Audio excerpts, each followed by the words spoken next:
I never thought I'd be telling this story, but here I am. 10 years ago, I met my wife at a local bank where we both worked. I was 25, she was 24, and everything seemed perfect. After dating for 2 years, we got married and started building our life together. Within 3 years, we had 2 beautiful daughters. Our first child was planned and brought us even closer. My wife loved being a mom, and I loved watching her with our daughter. But when she got pregnant with our second child, things weren't the same. She wasn't happy about it. Even though I told her we could consider other options, I didn't want her to go through with something she didn't want. But she decided to keep the baby. After our second daughter was born, everything changed. My wife became a different person. She'd snap at me and our older daughter over small things. At first, I thought it was just hormones and lack of sleep, but it kept getting worse. We started walking on eggshells around her, never knowing what might set her off. She'd quit her job after our first child. It was her choice, and I supported it. She wanted to be a stay-at-home mom, which worked fine when we had one kid. But during her second pregnancy, she said she was too tired to handle the housework. We hired a housekeeper, even though it stretched our budget thin. I figured it was temporary, just until she felt better after the baby came. But 6 months after our second daughter was born, nothing had improved. My wife spent most days watching TV shows. She barely interacted with the kids, sometimes paying our neighbor to take them to the park. Meanwhile, I was working overtime to cover all our expenses, the housekeeper, the bills, trying to save for our daughter's future. And it wasn't like I came home and did nothing. I helped out wherever I could, even when I was exhausted. One day, when our younger one was about 6 months old, I decided we needed to talk. I asked my parents to watch the girls for a day. I sat down with my wife and tried to have an honest conversation. I explained that we couldn't afford the housekeeper anymore and asked if she could take on some household responsibilities again. That's when everything exploded. She accused me of not earning enough and said I was trying to blame her for our money problems. When I mentioned that she wasn't really watching the kids, something our housekeeper had mentioned to me, she lost it completely. She accused me of spying on her and said I was pushing her around. According to her, I was just sitting at a desk while she did all the work, even though she hadn't done any housework in months. The argument got heated. She called me a loser who couldn't afford to be with someone like her. I snapped back, calling her a bad mother for how she treated our older daughter and a failing wife. That's when she shoved me hard. I fell back onto our glass coffee table, breaking it. I had to go to the emergency room. After the hospital incident, I told her to leave. I couldn't trust her around our kids anymore. If she could lose control and hurt me like that, what might happen when the girls made her angry? I sent our daughters to stay with my parents while we figured things out. She begged for another chance, promising it would never happen again. After a week of back and forth, we agreed she'd move in with her sister and get therapy. Only after a professional cleared her would I consider letting her come back. We also started marriage counseling. I didn't want my girls growing up without their mom if there was any chance to fix things. For a while, it seemed to work. Her therapist told me she had postpartum depression, which explained the anger issues and mood swings. We went to counseling every week, and after 6 months, I even let her have supervised visits with the girls. She was becoming more like the woman I'd married, and I started to believe we might make it. Then everything changed. She stopped coming to counseling without explanation. She wouldn't answer my calls properly, always saying she needed time. After 3 months of this, I decided to visit her at her sister's place. I hadn't gone there before because her sister blamed me for everything, claiming I'd driven her crazy.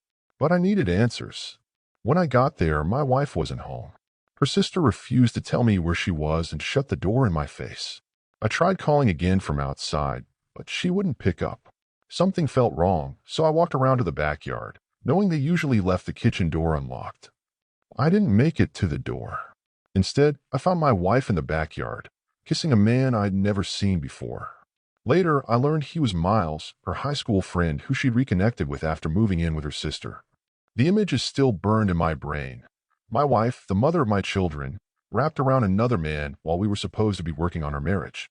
I turned and walked away. She tried to stop me, tried to grab my arm, but I shook her off and left. As soon as I got home, I blocked her number and asked my parents to find me a lawyer. I shut down emotionally, just went through the motions for my daughter's sake. The real shock came during our divorce proceedings. She gave up her parental rights completely. She wanted to start fresh with Miles. Apparently, her sister's family had always wanted them to end up together, and now they were getting their wish. They acted like she was finally choosing herself and her happiness, as if she'd ever done anything else. The divorce dragged on because she wanted alimony, even though she'd been the one cheating. My lawyer and I fought hard to make sure she got nothing. After all, I've been the one paying for everything while she sat around watching TV. It was tough, but my parents helped with the girls while I juggled work and legal meetings. 5 years passed. Life got better, much better. I got promoted at work, bought a bigger house, and my daughters were thriving. My parents lived nearby and helped out when needed. I had good friends, my girls were happy, and I felt content. We had everything we needed. Then last week, she showed up at my door with a little boy. The boy couldn't have been more than 4 years old, clearly her son with Miles. She started crying right there on my doorstep, saying she wanted to make things right and be a family again.